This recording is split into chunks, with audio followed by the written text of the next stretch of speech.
बिस्मिल्लाहिर्रहमानिर्रहीम। अस्सलाम वालेकुम। उम्मीद है आप ठीक होंगे, खैरियत से होंगे। तैयब बलोच आपकी खिदमत में फिर से हाजिर है जी। मैं इस वक्त मौजूद हूँ अडियाला जेल के सामने। अब से कुछ देर पहले जो है वो खसूसी सैफर की खसूसी अदालत जो है उसने तहरीक इंसाफ के चेयरमैन इमरान खान और वाइस चेयरमैन शाह महमूद कुरैशी के ख़िलाफ़ जो सैफर एक्ट के तहत मुकदमा दर्ज किया गया है उसकी समाअत की है। आज उसकी समाअत में एक सबसे बड़ा ब्रेक थ्रू हुआ और वो ब्रेक थ्रू ये है कि FIA की जानिब से स्पेशल प्रोसिक्यूटर रिजवान अब्बासी की जानिब से ये दरख्वास्त दायर की गई थी कि इस मामले को जो है वो इन कैमरा इस पर समाअत की जाए। उन्होंने ऑफिशियल सीक्रेट एक्ट की सेक्शन 14A के तहत एक दरख्वास्त दी थी जिसमें यह मौक़िफ़ इख्तियार किया गया था कि ये मामला ही जो है वो ऑफिशियल है, यानी ऑफिशियल सीक्रेट एक्ट के तहत दायर हुआ, ऑफिशियल सीक्रेट एक्ट के तहत ये मुकदमा कायम हुआ है। तो इसी बुनियाद के ऊपर तकाज़ा भी अब यही है कि इसकी समाअत भी जो है वो सीक्रेट रखी जाए, यानी इन कैमरा रखी जाए। और इसके साथ साथ उनका मौक़िफ़ ये भी था कि चार्ज फ्रेम होना था। अब चार्ज जो है वो फ्रेम हो चुका है। अब जो गवाहान है 28 गवाहान जो है इस मुकदमे में उनकी गवाही जो है वो मतलूब है। तो उन्होंने कहा 28 गवाहान जो हैं उनसे जब जिरा होगी तो बहुत सारी ऐसी बातें हैं जो ऑफिशियल सीक्रेट एक्ट के तहत जिनकी सिक्रेसी ज़रूरी है। अगर ओपन ट्रायल होगा और मीडिया मौजूद होगा तो वो बातें पब्लिक हो जाएंगी, जिसकी वजह से ऑफिशियल सीक्रेट एक्ट की जो है वो भी खिलाफ वर्जी होगी। इसके साथ साथ उन्होंने ये भी मौक़िफ़ इख्तियार किया कि सेक्शन 14A में वादे तौर के ऊपर कहा गया है कि हालात और सर्कमस्टेंसेस को मद्देनज़र रख के इस मामले पर जो है वो सिक्रेसी कायम रखी जा सकती है। तो उन्होंने कहा कि मौजूदा केस जो है इसके अगर हम हालात देखते हैं और सर्कमस्टांसेस देखते हैं तो वो ये तकाज़ा करते हैं कि इसकी जो है वो इन कैमरा समाअत हो।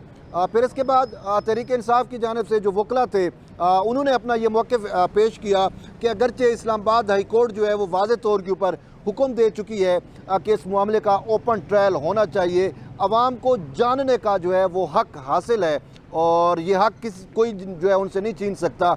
तो चूँकि तहरीक इंसाफ के जो बानी चेयरमैन हैं वो एक अवामी रहनुमा हैं, शाह महमूद कुरैशी अवामी रहनुमा हैं, तो अवाम जानना चाहती है कि उनके ख़िलाफ़ जो केस बनाया गया उसमें क्या कुछ हो रहा है। तो ये उनकी जानिब से मौक़िफ़ इख्तियार किया गया था। ताहम जो राजा रिजवान है प्रोसिक्यूटर स्पेशल, उन्होंने फिर से ये कहा कि उन्होंने क्या, देखें बात बड़ी सादा सी है।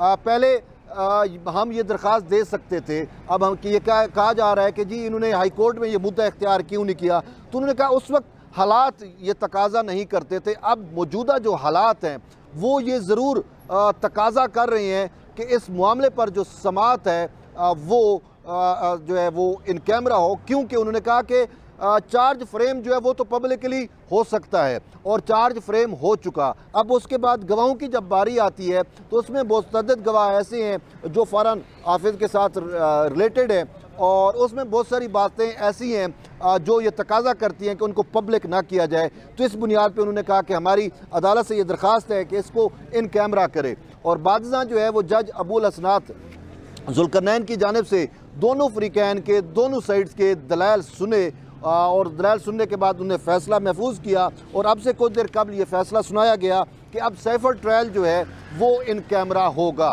लेकिन इसके साथ साथ सिर्फ जो फैमिली के लोग हैं, यानी कि जनरल पब्लिक को भी अब इजाज़त नहीं होगी, मीडिया को भी इजाज़त नहीं होगी, लेकिन सिर्फ फैमिली के लोग जो हैं वो अब शरीक हो सकते हैं, वो सिर्फ समाअत में जा सकते हैं, इसके अलावा और कोई नहीं होगा। तो समाअत कल फिर से जो है वो होगी।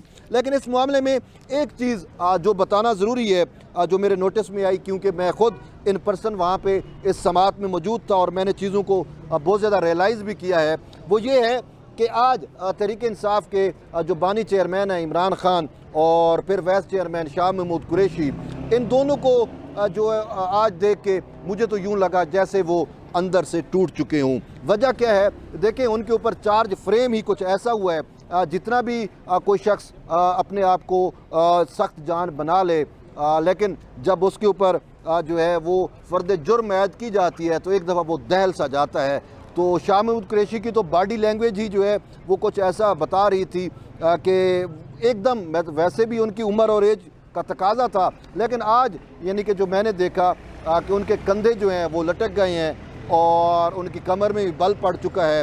वो एकदम उनके ऊपर बुढ़ापा छा गया। पहले शायद जिस तरीके से वो तुंदो और तवाना दिखाई देते थे, अब उनकी वो सूरत हाल नहीं है। ऐसे लग रहा है जैसे वो अंदर से टूट चुके हों। और इसी तरह तहरीक इंसाफ के चेयरमैन जब आए तो मैंने इस गौर से देखा, उनकी बॉडी लैंग्वेज को मैंने मॉनिटर करने की कोशिश की। तो आज पहले जब वो आते थे मीडिया की तरफ देखते थे, मीडिया से समाज जब ख़त्म होती मीडिया से भी बात करते थे, आज उन्होंने मीडिया को बिल्कुल तवज्जो ही नहीं दी, उसकी तरफ देखा ही नहीं है, बहुत परेशान से दिखाई दिए। वो आए और आकर बैठ गए और साथ ही जो है वो बुशरा बीबी आई और उनकी बहन, उनके साथ वो बातें करते रहे। उन्होंने जो है मीडिया को भी इग्नोर किया और समात में एक लफ्ज़ भी जो है वो नहीं कहा। अगरचे ये समात 14A की दरख्वास्त पर हो रही थी, ताहम वो भी मुझे आज जो है वो हौसला उनका टूटा हुआ नज़र आया। उनमें वो अब जिसे आप कह सकते हैं कि अक्कड़ खानी नहीं थी, वो दमखम जो है वो अब खान साहब में बाकी नहीं रहा। और उनके ऊपर कल गुज़िश्ता रोज़ जो है वो चार्ज फ्रेम किया गया था। अब इस हवाले से मैंने जानने की कोशिश की, क्योंकि आज मैं पहली दफ़ा इन पर्सन ज़ाती तौर पे आया हूँ तो मैंने चीज़ों को एनालाइज़ किया है। लेकिन एक चीज़ ज़रूर आपको बतलाना चाहता हूँ कि कल चार्ज फ्रेम हो चुका था, लेकिन आज उसके वकला बार बार ये मौक़िफ़ इख्तियार कर रहे थे कि हमें तो पता ही नहीं कि चार्ज फ्रेम कैसे हो गया। इवन कि जब जज अबुल हसनात जुल्करनैन जो है वो समाअत कर रहे थे तो उस टाइम तहरीक इंसाफ के वकला की जानिब से और ख़ासकर अली बुखारी जो शाह महमूद कुरैशी के वकील हैं गालबन, उन्होंने ये मुद्दा इख्तियार किया, जी हमारी गैर मौजूदगी में चार्ज फ्रेम हो गया, हमें तो पता ही नहीं कि चार्ज फ्रेम कैसे हुआ। तो जज साहब ने कहा कि आप किधर थे, हमने तो ओपनली चार्ज फ्रेम किया, आप किधर थे। तो पता चला कि वो वकील उस वक्त अदालत में ही मौजूद थे जब चार्ज फ्रेम हुआ है, लेकिन एक पब्लिक परसेप्शन बनाने के लिए या अपने तौर पे एक कानूनी कोई जवाब बनाने के लिए वो पब्लिकली यहाँ पे आके कहते हैं जी हमारी गैर मौजूदगी में चार्ज फ्रेम हुआ। जबकि हकीकत ये है कि कल जिन रिपोर्टर्स ने ये पूरा केस जो है वो कवर किया था, उनके बकौल ओपन कोर्ट के अंदर हम मौजूद थे। हमारे सामने पहले फ्रीकैन की जानिब से आर्ग्यू किए गए, जब आर्ग्यू हो चुके तो जज साहब ने जो है वो तहरीक इंसाफ के चेयरमैन और वाइस चेयरमैन दोनों को बुलाया और दोनों को चार्ज जो है वो जो चार्ज शीट थी वो पढ़ कर सुनाई। और उनके ऊपर जो है वो 3 मेन एलिगेशंस हैं जो उस जो चार्ज फ्रेम किया गया, फ़र्द जुर्म ऐद की गई है। पहली बात यह है कि ये पढ़ के सुनाया गया कि साइफ़र जो है वो आपने यानी कि तहरीक इंसाफ के जो बानी चेयरमैन हैं उनको कहा कि आपने 27 मार्च 2022 को अवामी रैली में साइफ़र को दिखाया और उसको पब्लिक किया, जिससे मुल्क के मफाद को इंतहाई नुकसान पहुँचा। और दूसरा उन्होंने कहा कि बतौर वज़ीर आज़म साइफ़र आपके कब्ज़े में था, आपकी तहवील में था, तो फिर आपने वो वजारत ख़ारजा को वापस क्यों नहीं भेजा। और इसके साथ साथ तीसरा जो है वो ये बात की गई कि खुफिया दस्तावेज़ात जो है उसको आपने अपने ज़ाती मफाद के लिए इस्तेमाल किया, जिससे मुल्क की सलामती और मुल्क की जो खारजा पॉलिसी है उसको इंतहाई नुकसान पहुँचा। और इसी तरह ऑफिशियल सीक्रेट एक्ट 1923 की दफ़ा की 5 की दफ़ा 3 के तहत जो है आप पर फ़र्द जुर्म जो है वो ऑफिशियल सीक्रेट एक्ट की फ़र्द जुर्म ऐद की जाती है। तो ये फ़र्द जुर्म ख़ुद तहरीक इंसाफ के चेयरमैन को और वाइस चेयरमैन शाह महमूद कुरैशी को पढ़कर जो है वो सुनाई गई। और फिर आगे से शाह महमूद कुरैशी ने कहा कि नॉट गिल्टी, यानी कि उन्होंने पढ़ के उसको सुन के अपना रद्द अमल ये दिया कि आई एम नॉट गिल्टी। जबकि खान साहब ने जो है वो उसमें यानी कि उस चार्जशीट को मानने के बाद उसमें उसने कुछ रीज़न दी, कुछ अपने तौर के ऊपर लॉजिक दी और कहा कि जी उस वक्त हालात ये थे ये थे। और उनकी भी जो 2-3 बातें उसने ओपन कोर्ट में की उसको भी जज साहब ने जो है वो अपने आर्डर का हिस्सा बना लिया। लेकिन अब जो है वो प्रोपेगेट ये किया जा रहा है कि जैसे उनको उनकी गैर मौजूदगी में हो गई हो और वकला को भी ना पता हो, जबकि ये सारे वकला बनफ्स नफीस जब चार्ज फ्रेम हो रहा था उस वक्त कोर्ट के अंदर मौजूद थे।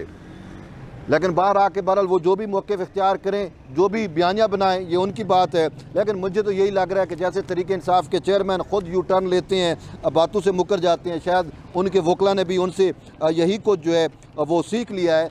और इस पूरे केस के अंदर जो है वो मैनिपुलेशन तहरीक इंसाफ की जानिब से बहुत ज़्यादा हो रही है।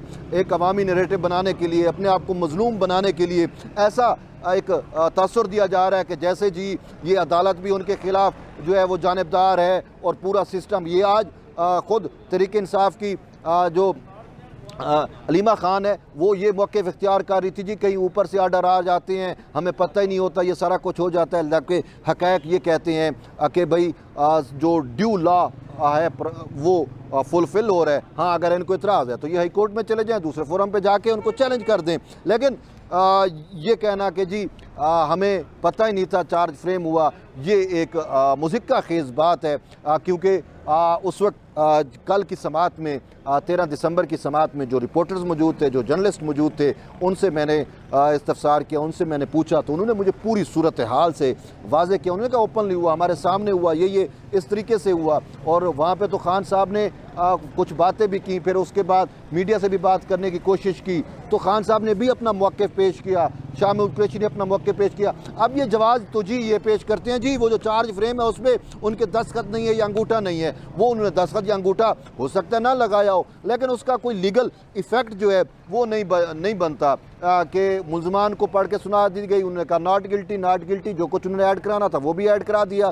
तो यूँ अब ये मामला जो है वो तकरीबन मेन चीज़ थी चार्ज फ्रेम होना, वो हो गए हैं। आज इस पर जो है वो 5 गवाह लाए गए थे, उन पर जिरा होनी थी, लेकिन उन्हें अपनी गवाही भी जो है कलम बंद करानी थी, लेकिन उसमें वो मामला नहीं हो सका क्योंकि आज सेक्शन 14A से मुतल्लिक जो है वो दरख्वास्त आ गई थी कि इसको सीक्रेट रखा जाए, इसकी इन कैमरा समाअत की जाए। तो आज समाअत उस पहलू पे चली गई। तो बहरहाल अब जो है वो कल फिर से ये समाअत होगी, उसमें 28 गवाह हैं, तो इनके बयानात रिकॉर्ड जो इनकी शहादतें हैं वो कलम बंद होंगी, फिर उन पर जिरा होगी और उसके बाद ये नज़र आ रहा है कि ये मामला जो है वो बहुत जल्द जो है वो कंक्लूड हो जाएगा। तो बहरहाल ये आज की अपडेट थी, मैंने कहा आप तक शेयर करें। तो एट द एंड यही है कि जुड़े रहिए तैयब बलोच के साथ। मिलते हैं एक नई वीडियो, तब तक ले इजाज़त दें, अल्लाह हाफ़िज़।